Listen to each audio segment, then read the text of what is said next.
आजचा अनुभव खूपच छान होता. म्हणजे मला लोकांनी खूप साथ दिली.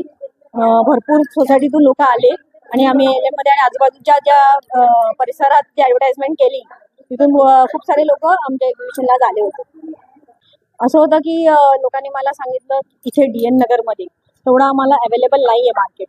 आम्हाला एक तर 4 बंगल्याला जायला लागतं, नाही तर स्टेशनला जायला लागतं. आहे आपणा बाजारकडे, पण एवढं व्हरायटी मिळत नाही.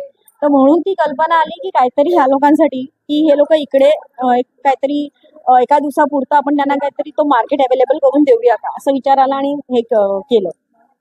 असं हे केलं की आम्ही विक्रेते जे आहेत त्यांना पण विचारलं, पण त्यांना पण जमलं पाहिजे. आणि जे घ्यायला आले त्यांचं असं होतं की वाढवून द्यावं. आणि आम्ही असं डिसिजन घेतलाय की 2 दिवस पुढचे, सोमवार मंगळवार 4 ते 8 हा पिरियड आम्ही वाढवून देतो. या ज्या महिला आहेत यांना म्हणजे एक प्लॅटफॉर्म निर्माण करून देणं. आणि कसं आता जसे एक्झिबिशन्स वगैरे होतात, तर मग तेवढं ते जे त्याच्यामध्ये जे त्यांना डिपॉझिट वगैरे भरायला लागतं तेवढं त्यांना मला वाटत नाही की तेवढं त्यांना जमतं वगैरे एवढं सगळं.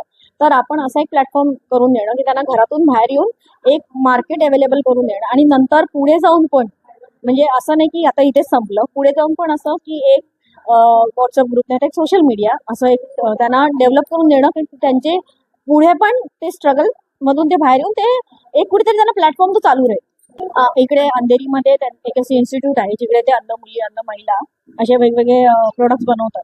तर मला असं वाटलं की का नाही एक नोबल कॉज म्हणून त्यांचा एक स्टॉल ठेवूया आणि त्यांनी जे प्रोडक्ट्स बनवलेले आहेत ते त्यांना आपण एक मार्केट देऊया.